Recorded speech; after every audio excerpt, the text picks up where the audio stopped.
Buenas, buenas, buenas. I'm Vanessa, the host of the Latina Writing Comunidad podcast for Latinas who are breaking barriers, embracing passions, and telling their stories. Each episode, I'll unlock the power of stories by exploring popular themes and use them as starting points for insightful conversations. Please subscribe to my newsletter for more content like this.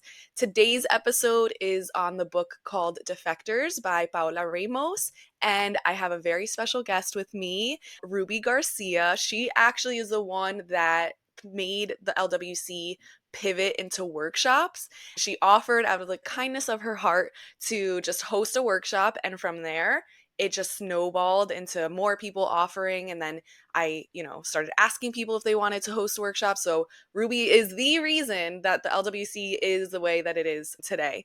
But a little bit more about Ruby before we say hi. Ruby is a leadership coach, and she's very dedicated to helping women step into their power. She's all about empowering women to uplift other women, start conversations, and change the spaces that they enter. It's very much rooted in power and liberation for all of you. So you can see why I not only invited Ruby to be on the podcast today, but why I'm obsessed with you, Ruby. You're so amazing. I love all of the work that you're doing with your clients and on social media and your newsletter on LinkedIn. So I just really appreciate you, and I'm really happy that you're here with me, Ruby. Oh, thank you. I'm the one fangirling. I'm like, look at you, and I'm like, your passion and your authenticity and realness, and like, we need more Vanessas in this world. So it's going to be a love fest over here as we dive into this really interesting conversation today. I feel the same way, and anytime anyone talks to me about my authenticity and like my power and all that stuff, like it's because I don't have like a corporation tied to my name. Like I can say whatever I want because no one can fire me. This is my own thing. I'm going to say what I want, how I want, and if you don't like it, that's okay. I wish you well. But just don't listen to my podcast. Like this isn't for you, like this is for people that like it and want to hear it and it resonates with them. So if you're listening, welcome. I'm happy that you're here with us. Let me do a little bit of a book synopsis for, get listeners acquainted. So I actually took this from page 187 in the book. It says, while the collective solidarity certainly exists among Latinos, their unique backgrounds has forced many to buy into the American individualism and the belief that they must vote to advance their own specific interest as they interact with whiteness, capitalism, and Christianity. This is a hard truth many Latinos come to terms with once they realize that the American dream immigrants are sold can mostly be achieved by coming to individualism and not always by defending our common good. Tribalism, trauma, traditionalism all shape the perfect Latino for the alt-right. Gasp. How heavy, right? Yeah, I just got like, I literally felt that in my body, even as you just ended that sentence, right? Wow, that is something else. That's heavy. That's heavy shit. It's scary. Like I especially like reading the book, like there were times like I couldn't sit and read the whole thing in one sitting. You have to take a break to digest like the topics that are that are touched on, because it's resonates, and it's like, you're talking about my mom, you're talking about my tios, you're talking about my family back home in Colombia. Like it's just like a wide range of like it's very personal. And so I definitely had to take a break. I definitely cried throughout. And I think I texted you that too. I'm like, I'm definitely crying at some point in this episode because it's like so heartbreaking and sad, a lot of these topics. It is. It was really I wasn't sure if trigger was the right word or not, because I was like, well, I don't know what the trigger warning would be. You see like there's a topic and I'm like, I don't even know what it would be that triggered me, but it is something that it took me well over a month to read, even longer, I think, because I had started the book before we even talked about doing this podcast. Because like it hurts. It really hurts, and to hear how there is a very deep desire to feel connected for us as individuals, as Latinos, to feel connected, and how it's not even assimilation, it's like beyond assimilation in order to feel like you're accepted. And I feel like there's all this and she doesn't really talk about this in here, but I feel like there's a lot of self-hatred. Yes, For sure. And I also want to do a little bit of a disclaimer because the whole point of this book, right, is talking about how Latinos play a role in this, but I in no way want to imply that the state of the United States is because of Latinos and how they show up in this, which I think that if we don't make that disclaimer, it can easily come off that way, that I'm just like all the problems in the US is like because Latinos are going far right. And I do think that there are some Latinos who believe that. And so it's really important to really name that anything that we're going to be talking about is like because of white supremacy. Like the goal of the tribalism and the trauma and the traditionalism, like all of that happens because of our experience with white supremacy. And so I think a good place to kind of start is how, you know, during colonialism and people from Europe coming and colonizing Latin America, that is where a lot of the trauma comes from, right? Like we had indigenous people, we had like I don't want to say tribes because I'm not sure if that's the right word, but there was just different groups of indigenous people who they were forced to abandon their indigenous culture and belief systems and practices to like be Christians and speak Spanish because if not, they would get like killed and erased. And so that it's like it's part of being a Latino where you have to ignore your ancestors and your history and be sold and buy into this Christian nationalism that is very present. It's like that's part of what our people have gone through, and it plays into the role when you leave Latin America and you come to the US, it's even more like prevalent, right? Because if you are rooted in your indigenous roots and your history, it's denying the whiteness and questioning the whiteness, and that's dangerous to the white powers that have like the power today in the United States. And so it's very that's like that's a root of it, right? That's a cause of Latinos being like, I am new to the US, I need to be safe, I want to own a home, I want my kids to go to school, so I have to reject anything that is against whiteness so that I can be safe. Like that's the thought process. Like I disagree, right? Obviously, but I think that's the thought process and I can understand why Latinos are doing that, and I think it's really important that like we are calling it out to help combat it and like name it so that we can get over it and stop doing it like and I think like you do that a lot in on your platform too, where it's like you're calling out a lot of these things. And I don't know, I don't want to take up all the oxygen No, in the but room, so I don't know. I think you're spot on. It's, because I want to step back, and I think the biggest and just say about the book was the deep dive into a lot of the history. Yeah. And I think one of the big issues that we're facing is that many of us don't know our history, or we know the history that we were taught that comes from one white perspective, right? And Right. so I think back, and this has kind of changed in some places today, but not in all places. But I think back to when I grew up, and you know, Christopher Columbus Day was a day off, and Christopher Columbus found the New World. And I remember reading Lies My Teacher Told Me, another book, and realizing like we've been sold this lie about our history. And so, part of this book is explaining how did we get to where we are right now. And you do have to understand colonialism and capitalism too, because the two coexist, right? Yeah. And let's face it, I think many of us are not aware of that, because especially if you were like, for example, I was born here, so I went through school all the way here, and so this is what I was taught. And it wasn't until much later, it wasn't until I was actually probably a freshman in college, to be honest, that I Yeah. learned otherwise. And that was because I started associating with more Latinos, because I grew up in a predominantly white conservative suburb, right? And so I was kind of indoctrinated, I will say, for lack of a better word. I was kind of indoctrinated about what the history was. And then, taking my first Latin American studies class and learning like, oh wait, like, the Aztecs had running water, and they were doing, all this math equations, and like the history of it is so much more than what we've been told about, some third world country.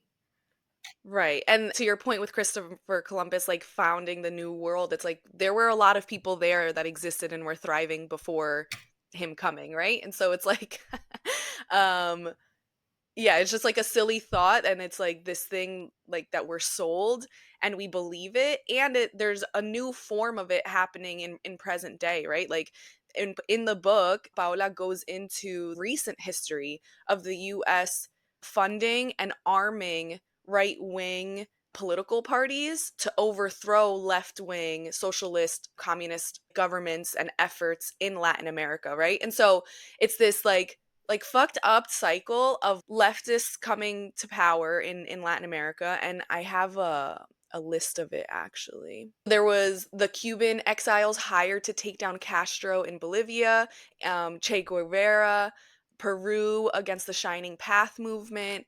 The U.S. financially supported far right Edward Frey in Chile against the leftist Allende. They trained Nicaraguan exiles and illegally sold arms to Iran to fund the far right Nicaraguan exile. Like they sold it to Iran so that that money that they received, they could fund the anti leftist regimes in Latin America. And so it's like our country, our people in Latin America in the 60s, 70s, 80s, 90s, even present day are suffering at the hands of right wingers. And when leftists come to take it over, the US is like, whoa, whoa, whoa, we can't have leftists come. And they stop their efforts. And so we suffer and we come to the US thinking that it's because of the leftists, because of the socialism. But really, it's because of the US meddling and stopping our efforts that we're suffering in Latin America that makes us come here in the first place.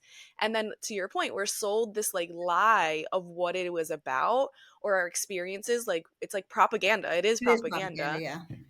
and then that makes us scared of socialism, and like we don't want to be part of that communists at all, and we go to the right wingers because they're the ones that are saving us.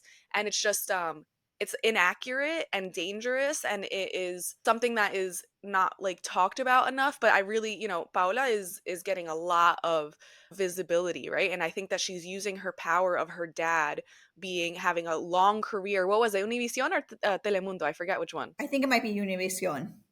Yeah, he was on there for like 40 years, and now she is a journalist who is carrying like that torch even further and being super progressive about it. Like I was at an event with her, and that's actually how I got this book and I got a picture with her, was because she was here in Montclair in New Jersey, and she talked about trans people even at times where trans people weren't the topic of conversation. Like she found a way to bring those things up and to like really highlight these progressive leftist like ideologies. And I love that she does that, and that is like what I do on my platform. Like I have like almost 60 episodes where I'm talking about like progressive leftist things in the Latino community, and it's like we really have to be mindful of doing that because of the misinformation and our like false sense of what's happening, and like the propaganda. It's like all intertwined. I feel like Charlie from like Always Sunny in Philadelphia, that meme where he's like has the cigarette and there's like a wall and he's like going crazy. Like I feel like that when I talk about this, it's like because it's all It, connected, it is I don't all know. connected. It is all connected. And I've seen it in my own family. I think one of the chapters that really kind of had me, I don't know, burning up a little bit was the idea. So you mentioned traditionalism, right? And traditionalism being the cultural and religious values that um, are seem to be really innate towards us. And but specifically, what is brought up in the book is Christian nationalism. And I will say this. So, for those of you who don't know, I grew up in a bicultural family. So, both of my parents are Mexican immigrants, but my dad passed away. My mom remarried to an American. So, it kind of gave me this different perspective. And my mom is Catholic, but I grew up going mostly to evangelical churches because of my stepdad. And, to be quite honest, I left the church about 8 years ago, the last time DT was in office, because I felt like some of what the churches were saying was no longer, I didn't feel like was aligned to either my values. And I don't even know that Jesus would believe in this type of Christianity, right? I have my own thoughts there. I won't go into that conversation. But what I will say is, what I noticed is that some of these churches were really, they have their own agenda. They have their own agenda. There's a lot of indoctrination going on. And I've seen this in my own family, and I've had conversations with, different members, because I have some family members they're Mexican. They were born here, but they grew up in Mexico and then returned later on and are part of the church. And they voted for Trump, right? And when I have the conversations about, like, how could you do this, like, knowing all of the history of our family, they'll say, well, he's anti-abortion, will be one of the topics that come up, or it's aligned to the, Christian values, and we need to bring God back into America again. And I think that was something that was very hard for me to read, was this indoctrination of that this country was built on, like, Christian values, when it really wasn't. And two, like, what Christianity are we talking about too? Because Yeah. even if you start looking into other types of, what I'm saying by other types of Christianity is, like, I look at liberation theology, and that, is very different than this evangelical way of seeing Christianity. Yeah, and to your point, I think the traditionalism is a tool of the oppressor, because if you're traditional and you think women should be this one way and men should be this one way, it's to keep us in a box. Yes. And that's why they are so afraid of gay people and trans people and women having autonomy over their own body, because the second that you open that box up, it really threatens the position of the people in power. So, which is like rich white men. That's it, rich white men, right? Yeah. And it's so much so, it's like, okay, fine. If you don't really want to talk about the traditionalism and like how it's oppressive to women and dangerous for women with abortions, like if you have a miscarriage, like sometimes you need to have an abortion because your body won't release the fetus naturally. And so like that's so dangerous. That's actually why I left Texas, because of family planning. Like I might like at some point become pregnant and then I'm just going to be in Texas. What if I need an abortion? I'm going to die. I need to be in sepsis. Me, I need to be in sepsis before I can get a medical procedure done. Are you fucking crazy? Like, absolutely not. I'm not taking that risk at all. So I came back to New Jersey. We're paying all the crazy taxes and like significantly poorer because of it. Don't care. Like, my safety is the number one priority. But I think what people don't really realize, and what I really appreciate about the book, is that she really pinpointed that there are people that are pushing the agenda, and they're like, how can we get more people to follow? So they go to these places that already have a big following. It's like like they're doing it for marketing. Like they go to that really big church in Yep. Miami that already I has was just gonna millions of pull that name people. up. Yep. Exactly. Look it up. Yes. I forget the name. It's somewhere in my It notes, was but it has like El 5 Rey. I pages. think it was El Rey, Yeah. church. And so like the Republicans, the far right people that haven't like not even the Christians, like not even the people that are religious, the people that are far right and want to be in power, they're like, how can we get more people? How can we get more Latinos? So they go to the places where they already have a lot of Latinos. They give them money, and then those people, of course, are going to talk about these people that are giving them mad money because they want the money. I even know there's a company that they're selling this product and they want to get more Latinos to buy the product. So they have a YouTube channel with millions of followers where they only talk about Trump and traditionalism. And they also have, it's almost like a TV show that's on 24/7, and it's politics and sexist humor. They'll have blackface on it, they'll have women in bikinis.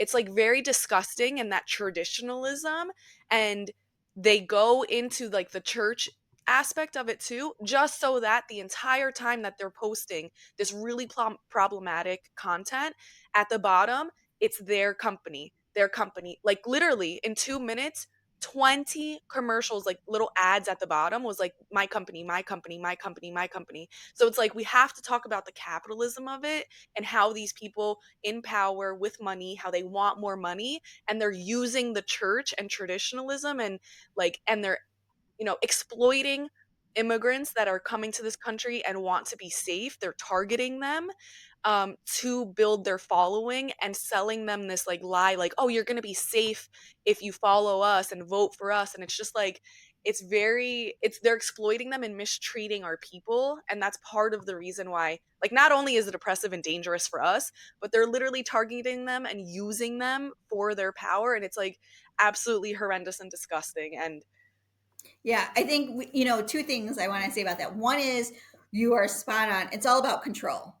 It's all about control. Let us control people's thoughts. Let us control what they do to their bodies. Let us control how they educate their children. Who's in the yeah, classroom? Who's not? It's all about control. And that's my issue with the church is you're not allowed to think for yourself or to question.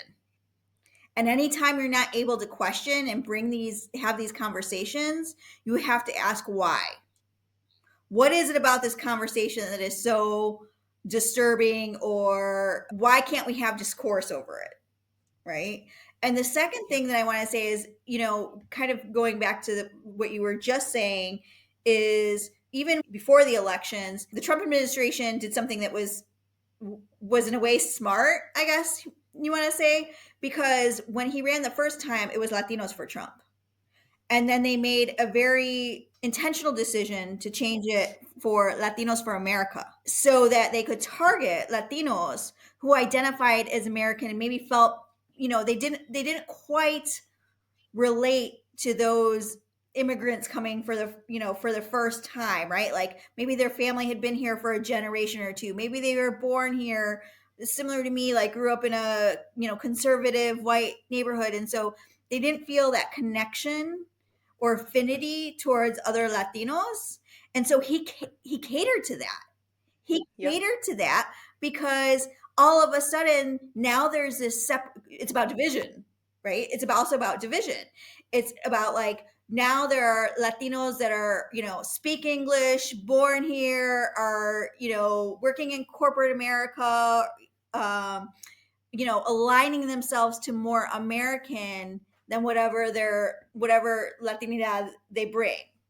And so he yes. really did appeal to that. And that's one of the things that Paula talks about is that identity and wanting, when I talk about this a lot in my own work about dual identities, right? And kind of feeling caught between ni de aquí, ni de allá, neither from here nor there. But I often think about that in the workplace. But here it's about even with our political decisions, where do we fit in and how do we align? And that's why I love what you and I are both doing and so many other Latinas as well. It's like oh, you want to fit in and like you're Latina, let's fit in here so that we're not fitting in with these like religious areas that are trying to oppress you and just use you to give them more power or let them stay in power, right? Like if I personally am providing a space for Latinas who are progressive and, are aware of like gay rights and trans rights and anti-blackness and how religion can be oppressive, can be used to be oppressive, and they don't like it, they want to combat it. Like I want, come join me so that you don't, after years of being alone and feeling crazy and feeling like the dramatic one, you can go right. Like we do see that these people are abandoning their progressiveness because it's lonely and isolating. So we need to foster safe spaces for the progressive ones so that we can keep building that and be able to combat the right wing. Because like even like the religious stuff, I wish that I could be religious. I feel like I struggle a lot with my mental health. I talk about it all the time. And I wish I could pray and go to a church and have that community. I wish that I could, but the way that it has been used as a tool for the oppressor, I can't. I can't endorse it. But I love the tradition of a lot of the Colombian things. Like Colombians are very religious and they say si Dios quiere. Like, see you tomorrow, si Yeah. Dios quiere. Yeah. Like, oh, have a good day, have a good time on the podcast, si Dios quiere. It's always God, always God. I don't say it because I don't ever want to be linked to that. And even the novenas that we do, we pray for 9 days before Christmas. And like, I always, every single Christmas season, I have to give the disclaimer that I'm only doing this as Colombian tradition to be with my family and my nieces, and not for the religious aspect. But I wish that I could be. So it's like, it's very frustrating that religion could be this beautiful, positive thing that helps us all follow this code of conduct to care about people and be there for our community, and be a tool to alleviate our mental health and our fears. But people are using it to in a bad way. But I think that's a really good segue to just like, if anyone is looking for like a religion, I know this girl in Austin, Texas. She's part of a church. It's called Wildflower Church, and they talk about like pro Palestine, they talk about queer rights, they talk about Black Lives Matter, and all of these things. And I'm really glad that they're using their platform and their religion for good, because it's a very small church. It's just like a bunch of like people like trying their best. But it's like, we need more of those things to combat that. And even like, I are you aware of the Satanist church? I don't know that much about it. I mean, I've heard about it, but like from afar. They're using religion to push for abortion rights. So they just say that they're Satanists, and legally they are a church, and they provide abortion support to like Oh, I women didn't that know. Yeah. yeah, so they're using the tools that these right wingers are using, like religion and the laws that protect the religion. They're using it to do good, and they exist, and we need to support them to like counteract the fucked upness of the right wingers using evangelical Christianity to push for Christian Yeah. nationalism, right? And So I'm glad that you're bringing so that up. I did when so what maybe like 2019, 2020, because I was kind of went through my own kind of religious reckoning, you could say, and like I don't even know what I believe anymore, sort of thing. I had spent my whole life going to church, and I actually found a group that it was a woman who taught racial healing. It was called Jesus and Justice. And it was through the lens of looking at the gospel through a justice lens and through racial healing. And it was really a great space to, I think, work with a lot of the internal, like to navigate some of the internal stuff. And I actually took this other course at Duke that was about, it was also based on the Bible, but it was about immigration and racial profiling. And it specifically went into the anti-blackness. And so all that to say, there are pockets of people that are what I would say not bastardizing yeah, Christianity. I know that's pretty blunt, but I feel like it's been so distorted in order to keep people in line, right? yeah, In order, and I think in the book, Paula actually talks about this because she talks about a conversation with I can't remember if I want to say it was Texas. It's always Texas, right? But I can't remember exactly, but I feel like it was Texas. And she talks about how she went to a Moms for Liberty meeting. And, she was basically just sitting in to hear what they were saying and stuff like that. And one of the issues came up is they felt like LGBTQ plus children should have separate classrooms. Just like, yep. I remember that point. and I, and Yep. I was like, I, I couldn't believe that someone would actually think this. And And Ruby, I don't know if you're gonna get to this point, but it was Miami. I remember that scene. It was Miami. okay. And they also said, just like, kids with autism, they have their own Mhm, room. mhm. We should be doing that with queer people, right? And so this is why we have to be intersectional, because they're using queer people to go against women. They're using disabled people to go against queer people to go against women. They're using black people. It's really any difference at all. Yes, The color of your skin, yes, your nationality, your orientation, your abilities, any difference that you have that is not able bodied, white, male, Christian, they are using that to other you and oppress you and scare you into a box. and to use you for their power. And so that's why we have to be intersectional for all of these things that we just listed, because they are using it for bad. So like we have to use it for good, right? And it's like these things, like your point, you were saying like they're using Christianity as a tool to keep us in line. And it's like there's a way to keep us in line with love and accepting and openness, keep us in line in the sense that like we're not robbing each other, we're not killing each other, right? There's a code of ethics that comes along with religion, but they have swayed too far to the And other end. yeah, exactly. And she even questioned. She asked because that did come up, right? Yeah. She said the person said it's an embarrassment to have someone with autism in the classroom. And she said, and Paula questioned, and she said, well, what's embarrassing about it? Or what would be, and then she said the same thing when she said, well, why should we have LGBT kids removed? What would be the purpose? Well, just kind of like how autistic kids or kids with autism have an IEP, like they should have something. And she said, like, well, Yeah. what is that something?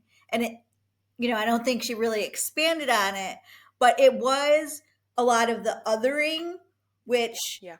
I don't know if we're going to go there, but I think one of the big things that I heard in this book too was just about the dehumanization of people, of individuals, Yep. like Yep. and specifically there. I took a couple notes on this because this is something that kind of I don't know that I heard it in this way before, but she talks about, I think the word was I might have spelled this wrong, but sto, stochastic terrorism, she says.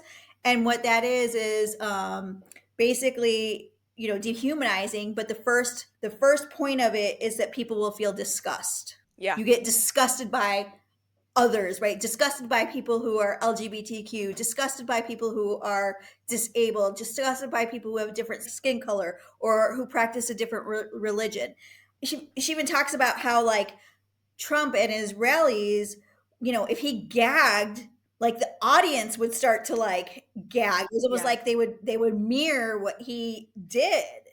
And It's almost like primal, right? yes, Because it's a survival thing. Because think back thousands of years ago, if you see someone next to you gagging while they're eating, let's say lettuce, you're like, whoa, like whatever they're eating is not good and I'm gonna die or something. So I shouldn't eat it either. It's a primal thing where now when we see disgust in other people, it's like, oh, whatever that is, I shouldn't be around there because it's gonna threaten my safety and my place in the world. And that's like not true, specifically when we're talking about like humans, right? Like we're talking about other humans and they're existing naturally. It's it's disgusting. I have disgust in their disgust. yeah. And you know what? I went to back in 2019, maybe 2018 or 2019. I remember going to the Holocaust Museum. Have you ever been to the Holocaust Museum, Vanessa? In No, DC? is that in Washington Yeah, it's in DC? DC. No. And so you go to the Holocaust Museum. It's very, sad. And I think about, like, how do these things how do you think that these things happen, right? And they walk you through, and there's someone that actually, like, um, I forgot what they're called, but they like tell the story as you're walking through the museum. Like a tour guide? Yeah, exactly. And so at the very beginning, they take you through, how Hitler came into power. And he actually tried to be in power for the first time, but what happened was people were not in the right, like, they weren't ready to hear it, right? And so he waited until people were apathetic. When people were apathetic and not happy with either of the parties, then he came in and fed off of that apathy. And in the Yep. very beginning, one of the things that they started doing was banning books was one of them. And another thing was dehumanizing people, right? Yeah. Because if you can't educate people and you dehumanize other people, that was like part of the plan. And Yeah. I remember seeing that and going like, oh my gosh, this is so parallel to what I feel like we're experiencing now. And I think now in 2025, we're even seeing this more. And I want to say, like, it's happening at a faster rate and with a lot more, what's the word, like with a lot more aggression and assertiveness. And that is scary to me. Like that is really scary where we are. And again, like you said, this isn't all about like Latinos aren't at fault for what is going on right now. I wholeheartedly agree with that. And there are Latinos who really see themselves othered. And I think we also have to be careful that it's also not like, even within, like, I was thinking about this. We even do it when it comes to maybe not right wingers, but we do this in subtle ways, even like you don't speak Spanish or you're not fluent in Spanish. That's a way to Yeah. other. And it's also a way to make yourself feel better, right? Like, oh, you don't speak Spanish? I do. Oh, you've never been to your home country? I have. Oh, you didn't go every summer? I have. You know, like it's like we do these little games to make ourselves feel better. And like all of those things I think are like natural part of being human, right? Like you want to fit in, you want to feel good. It's just the way you go about doing it that's fucked up, right? Like othering people, dehumanizing them, shaming people. It like really pushes people away. It's pretty sad, but I do think that like I think that Democrats need to take a page out of Republicans' book and like because they're going about it in the right way. Obviously they're doing something right, so Democrats have to tap into that. And like that's why like Bernie Sanders and AOC, they have such a good like big platform because they fear monger. But they're fear mongering in a different way. They're fear mongering and hating the people with all the money and pinning the people with all the money against all of us who are not rich. Like even if you make $200,000, you're not part of the 1%, bitch. Like that's not who we're talking about. We're talking about like Elon Musk and Bezos and like, you know, the 10, 15, 20 people that have billions of dollars while all of us suffer, right? And so they're fear mongering in a different way. And I love that. I love when the Democrats, like, whatever it is that you have to use, whatever avenue that you have to go down, fear mongering works. And we see that working with the Republicans. We have to use that same tactic. And that's why, like, part of it, like, honestly, I'm not joking. Like, with my LWC, when I was reading this book and I saw that, you know, these Republicans, these right wingers are looking for the bases that already have a following. I'm like, that's fucking smart. Like, I need to do that. I need to Strategic. connect and honestly, like that's why part of the reason why I want to do this book because I'm gonna tag Paola. I'm gonna send it to her. She's a leftist. She has the following. Bitch, support me. You know, like just like the right wingers are doing that with their right winger friends. Like us leftists have to do that as well. Like we have to support each other. Like whatever services that you provide. You know, you have coaching. There are marketing leftists. There are people that host like walks things. There are women that host like yoga, nutritionists that are progressive and leftist. Like we all have to create our own coalition, our own way to support with each other and work together and build our platforms and like, you know, so that we can show up and like combat the fucked up shit that's And I think happening. that includes where we spend our dollars. I think that's Yeah. a huge one. Like I recently just heard the statistic shared on another panel that I was on, and it was that the Jewish community, um, the money goes around 11 times within the community before it goes outside. And I think about, you know, how we need to do that same thing. Like I'm being very intentional. My friends will tell you I'm being very intentional about where I shop right now and where I spend my money. You Yeah. know, and it's inconvenient to be quite honest with you. It's inconvenient because you know what? It's faster to go to Target, Walmart, where they have everything I need instead of going to whatever other store, right? Yeah. And I think we have to learn to like Inconvenience ourselves for the greater good. yes, yes, Like that's part of like being in the US as well, right? Like we want like part of the appeal of Amazon is that it comes here quick and if you want to return it, you can return it and it's affordable, right? So going somewhere else, shopping locally, it's going to be a little bit more expensive. Maybe their return policy is different and maybe you kind of feel bad, right? Like cuz I know people that shop at Amazon and they buy shit for an event and then after the event they return it. They're like, fuck Amazon. They got mad money. They don't give a fuck if I'm returning these things, you right. know, these $20 things, right? And it might take a little longer if you're shopping locally too. Amazon will literally, you can buy it and it'll be in your doorstep in 4 hours because they have all these big ass warehouses in every state, every few miles. It's like, it's so constant. And it's like, guys, it's okay if we wait 4 days for shit. Like, it's okay if you spend a couple extra dollars, which I know comes from I've always been conscious of my money. I'm aware of how monopolies work. Like, I remember when Walmart started, like when I was in high school, and I remember being like, this is dangerous. Like, Walmart is going to close all of the local places. And what's going to happen when there's no more local places and we have to shop at Walmart? They're going to increase the prices. It's only going to be affordable and perfect and helpful as long as they have competition. But the second they eliminate the competition, who's going to suffer? Me. I did support Target because of their DE&I and commitment to supporting BIPOC companies, but since they've retracted that, I'm not supporting them anymore either. And I've never supported Amazon because I'm not paying a subscription. I don't like how quick it is. I don't like what they're doing to like small businesses and the way that they exploit their work, and small businesses feel like they have to have their shit on their platform because it's so big and there's no other options. Like, that's a bad place for anyone to be in.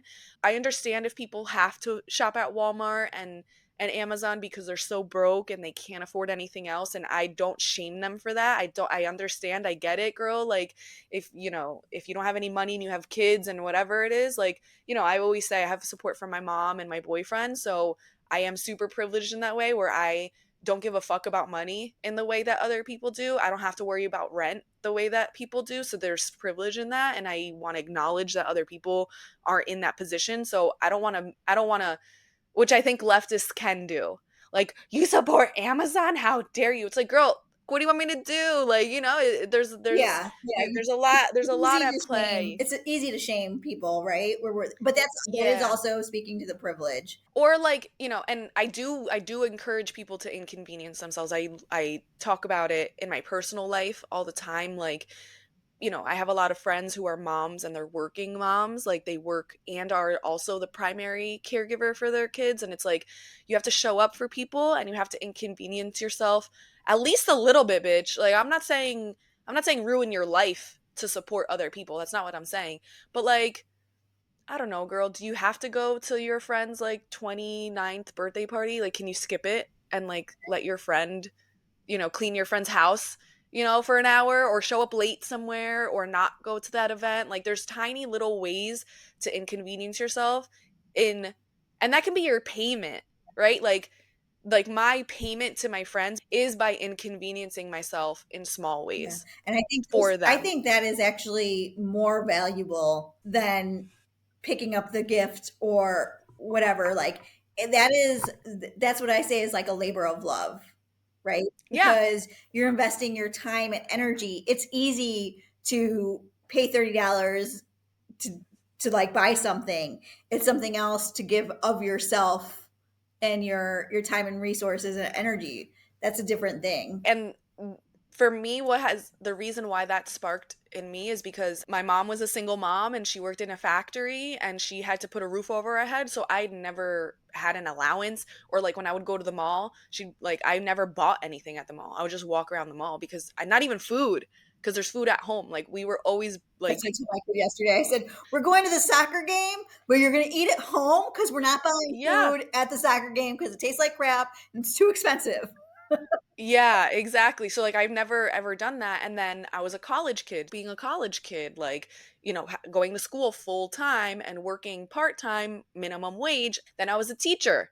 Then like, and then I left teaching and I have a part time doing PR outreach for a few Latina entrepreneurs. So I do have that cash income now, but it's not like a lot. Like, I'm not making like 100K a year, like, which even that today in New Jersey isn't. That's not, it's difficult to live in that way. But yeah, I just, money has never been a tool for me to support people. So what I do is like showing up to your things, especially with content, sharing my friends' content. Later today, I'm going to my friends. I have two friends that are two separate markets selling their merchandise. Again, I can't buy their stuff, but I'm gonna go and support them and take pictures and post about them. And there's other ways to show up for people other than going to their birthday party and sending them money, or going to their wedding and sending their money. Like, if you're, there's other ways to support people, and we have to do it in the ways that work for us. Kind of going off here. But this morning, someone posted something and it made me think about community. And I think both of us are big proponents of community. And I said, possibility lives and breathes within community. And I really truly believe that. And Yeah. I think that right now, in the time that we're in and what we're experiencing, like we need to plug into community more than ever before. The part about the inconvenience is like we have been taught this colonial, capitalistic, individualistic set of values or belief systems. And I believe that this is a time that we need to actually stop looking so much at me and start thinking about we, right? And Yeah. really tapping into our collective power. And that means a lot of things. I think one way is again through where we're spending our money, where we're spending our time, like what you're talking about. Where are we mobilizing? Because one of the beliefs that this administration will have you think is that you have no power, right? And but looking at where can you organize, where can, what town halls are going on, what organizations, who can you be calling in terms of your reps or your senators, or that type of outreach. So I always focus on these three things, something that I learned from a faith leader, but who was also very justice oriented. And it was the body, the ballot, and the buck. So, like, really, the body is about that, collectively working together collectively. The ballot is about making sure that your voice is heard through your votes. And even if there's not an election going on, can you be, someone's always running, right? For Like sure. not just presidential elections. There's always someone running for something. Can you be out canvassing, or how are you using your voice? Again, the buck, the ballot, the body is where we're spending our money. And I think those are three ways that we can start to shift this conversation. And I do think the one thing that I was a little it was a very hard read. It's hard to say it was like a good book because it was very well written and very well researched. It's hard to hear some of these truths. And I think what I wish there was more of a solution that Paula provided, because I feel like that's where it was more of Yeah. a lot of the context and explaining the picture that we're in right now. But I didn't feel like there were a lot of solutions for moving forward. But one of the things that she said at the very end is we have to start to face our identity of who we are. And Yeah. so to me, and especially, and I think this is, and I'll let you speak for yourself, Vanessa, but I feel like a lot of the work we do is about that. It is about embracing your identity, embracing your Latinidad, like deciding what success means for you, reclaiming the parts of both American culture and your Latinidad, and deciding what parts work for you and what parts don't. And so Yeah. there's a lot of internal work. And I think the other thing is, and she doesn't really touch on this as much, but when it comes to the trauma lives in our bodies too. And there's another great book. It's called, I believe it's called, oh shoot, what is it? Your Grandmother's Hands. Did you hear this book about this book? No. By Resma Manakin, I think. But he talks about how trauma lives in our trauma lives in our bodies, both people of color and white bodies. And so Yeah. he talks about how we have to actually do a lot of somatic work in order to move past these traumas. And I'm talking about like how we might freeze up or how we might shrink ourselves in rooms. Even if we were raised here, those might be things that we picked up from our parents. Yep. And so there's a lot of deep work that we have to do as individuals and collectively to come to grips with who we are and realize like you don't have to go so far right in order to feel like you fit in. Yeah, no, and I think an important thing that I like that you're highlighting all of these different ways to be like active, because we always say like, oh, be in community, but it's like, how does that look? Right? And so for me specifically, like you offering to host a Latina writing comunidad session for free out of the kindness of your heart, just because you were going to sessions and you saw a problem in a community that you were in, a space that you were inhabiting, and you offered a solution in the way that you could. And that was hosting a session for the group. And That is community, right? You saw a problem, you did what you could to fix it. That is one way, right? Another way is talking about these issues, right? And we do this all the time, you and I. We talk about these issues, and we're calling out the elephant in the room. We have these taboo topics and we're calling them out to try to combat them. Name it to claim it. That's a mental health phrase, right? You have to name something to identify it and acknowledge it and to be able to work through it. So it's all very like action oriented, and voting too. Like, I don't know. I don't use my platform to push for voting just because I have like zero faith in these Yeah, motherfuckers. But I gotta admit that's me too.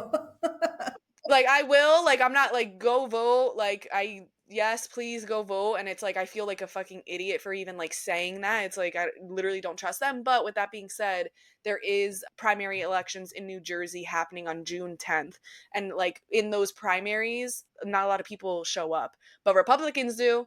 Republicans show the fuck up. So hello, we have to get out and vote. Try to do your part in like the ways that you can. And even the women that I do PR outreach for, they need to have some level of credibility as like, oh, look at this person that is their representative, right? They pay me money to do that. Give them that credibility, and hopefully I'm helping them get speaking engagements or media coverage. So that's like I'm scratching their back, and then they give me money, and then I can continue to work on the LWC. I can do this podcast. I can host my retreat in October in New Jersey, because I'm getting this income that keeps me able to continue to show up. And like that's Yeah, community. Like, there is power in community because that's what we're all doing. I feel like we're in this like, I don't know, maybe you can help me with it, but I always say it's like a circle jerk of like Latinas who love each other and like help each other. Like, we're always, if there's an event and we need a speaker, we're all like, hey girl, do you know anyone, or do you want to do it? Or like, oh, I know this other Latina and here she is. It's like, that's community. It's like naming people and yeah, giving them opportunities and bringing them along with you. And with my retreat, like, I'm having speakers. I'm asking all of my friends. Like, literally, I have a list of all of my friends and I'm asking them, hey, I have an opportunity to pay someone to host a workshop. I want to give you money. Do you want to host this workshop during my retreat? Like, that is community, right? Something that I'm struggling with is like when people are like, oh, take care of your mental health. Oh, be in community. Well, bitch, what does that look like? Because if you're not taking care of your mental health and if you're not in community, that's just a phrase, that's like a slogan, and I don't really know what that means. So I love that you bring it up. I feel like you live it all the time. Like, I bring it up and we're being specific. It's giving people like the tools and like ideas so that they can, hear it and take it in and then do what works for yeah, them. Because I'm not saying be like me and do what I'm doing and copy me. Like, no, I want people to do what they can in the way that works for them, yeah. however that Yeah, and looks. I love that. And there's can be so many of us doing like it requires a lot of us, right? To do this work. Yes. Because and I think about this because I'll hear people say like, well, so and so's already got a platform or you're already doing this. And it's like, no, like you said, bitch, come on, let's go. Do your thing No. too, Yeah. because we need to have a lot of us working together and we need to be like partnering up and collaborating and supporting because the way that I speak, my message is not going to be maybe the way that you speak it, or even if we were speaking the Yeah. same message, right? We're going to say it differently and show up differently. People are going to gravitate towards that, and that's all good. Like, as Yeah. long as you're finding the support that you need. And the one thing I will say too is, and I think you've done a really great job at this, Vanessa. Is if you didn't see it, you built it, right? Yeah, and I feel like I did that because I always saw the surface level. Be in community, take care of your mental health, go vote. And it's like, yes, I agree with that, but it's like we need to like take it to the next level. I've had several points of like awakening to it. The first one was when I was in high school and Bush's administration defunded veteran support and like care. I was like, the fuck? Like, you guys always say vets, we support our vets, Democrats hate vets, whatever, but then you're the ones that are defunding them. Like, that was like the first red flag. The next one was when in 2012, when Trayvon Martin, the town patrol, killed him. um I was studying to be a teacher in intentionally underserved communities, and it's like I I feel like I was a kid myself. I was 20 years old and he got shot and murdered, and then that guy got away free with it, and he went on to host and be like speakers and have tables and sell merch. The guy that killed that boy, he like turned into like a celebrity in the Republican Party. And I was like, I'm gonna go be a teacher to these to boys that look like Trayvon Martin, and like I'm not gonna support Republicans. And it's like this. So I say all that to say that I've been aware of these small little, not small, obviously Trayvon Martin being murdered is not small, but there's there's been so many things in my adult life. I'm tired of doing the like intro level shit. It's giving bare minimum. And I need to move on to do things that like somatic work. Like Jessica Diana, was on the LWC and she did a lot of indigenous practices with the group to get us back into our body, and like even her accent, like the way that she speaks English, like it's very Latina and very like in culture, and it's very healing to move your body. And it's like there's so many things that we need to be doing that's next level. And so that's why I created this, because I myself am fucking tired of this like go vote, Black Lives Matter. It's like, okay, but what are we doing like beyond that? Yeah. And you are empowering women to do that as well through your coaching. Like you are supporting them and being a person to hear their businesses and hear their issues and help them through that so that they can show up in their spaces and continue further than the bare minimum. So like it's all, we're not doing the same thing, but it's all intertwined. And one last point is that when people say like, oh, there are already so many Latinas out there doing the thing. If let's say we know 1,000 Latinas that are out there doing the thing, there are 8 billion people on earth, almost 9 billion. 1,000 people doing something, you think that's a lot? It's It's not a nothing. lot, bitch. Shut up. Get your podcast, get your fucking mic, start your community, even if it's intro level, because there are people that need that entry level stuff. Go do that. Like I'm not hating on the entry level shit. That's not at all what I'm saying. I'm just saying my platform is not entry Right. level. But if you want to go do entry level shit, if you are in like a red state, or if you are in not even a red state, I'm in New Jersey and it's purple.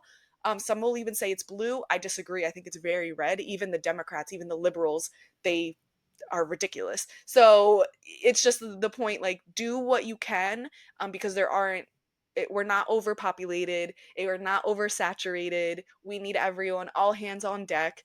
Show up, do it, even if it's fucking selling candles, something as like silly, which I don't think it's silly, but like some people will discredit that. There's a way to do whatever you want. Knitting, selling body oils, like there's a way to position that in social justice and use your power and your community and your voice to help in these ways. Yeah, absolutely. And that's when I hear you say that, it's about like even buying from those folks, right? And building Yes. a local economy within within our community, Yeah. Yep. because we Yep. know that our dollar will also go further. Yep. And there's Yep. actually studies that show that women in general will invest more back into their communities than men do. Yep. Yep. And that's actually, this is another thing, an example of community. My friends, I have a lot of friends and they have children, and they will make sure that their kids have a doll that's in a wheelchair, or the books in the characters in their books are black, or Daniel Tiger has an episode on like different hair texture. So it's like we make sure that we're watching it like once a week or whatever, so that these kids are, the point is like there's ways to be part of it, Yeah. you Oh, know. I say parenting alone is a revolution.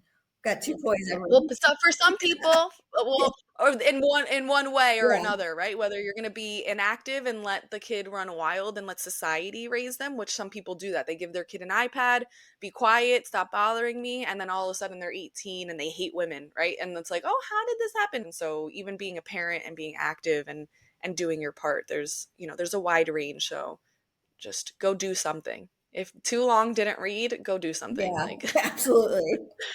I think the only last thing I would say is, and this is kind of going to what we were just talking about, right? Is there, I will, Paula provided a ton of great stories from real people, right? The interviews that she did were wonderful.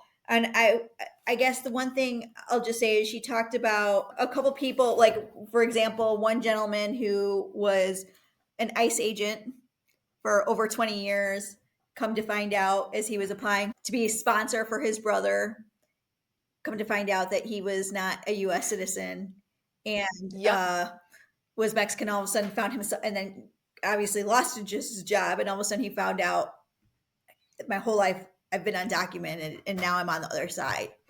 And so he has a real kind of, I don't know what you want to call it, self-reckoning, right? Because Identity yeah, identity crisis. crisis, right? Because now he's on the other side of his work. And she said she eventually did interview him later on, and that he really did have a change of heart. And I guess that's the last thing that I want to say is I'm still hopeful. You make me hopeful, Ruby, and it's like you, people like I'm hesitant to list other people's names because they're not on the episode and this is a heavy topic and I don't want to like Yeah, throw yeah, yeah, people into this just yeah. in case the But we crazies know come, you know? we know a lot of people. We Yeah, know. we know. We know all the people, all the different types of people that I've mentioned. Like everyone, they all make me hopeful, and so that's a kind of another point is if you're feeling really unhopeful and you're watching the news and they're making you really scared. Obviously, there's a reason to be scared. I don't want to discredit that negative feeling that's coming up because it's valid, right? But you have to be intentional about who the fuck you surround yourself with. If you're surrounding yourself with people who are like, oh, I don't know, I don't think about politics, and they're just like going to work and then, coming home and scrolling for 7 hours on their phone.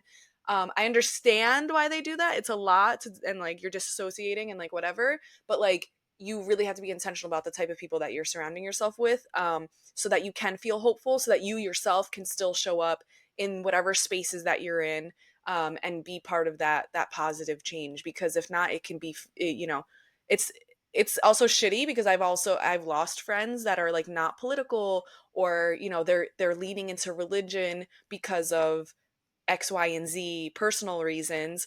And I'm like, you're negating what is actually happening. So I have to step away from those people.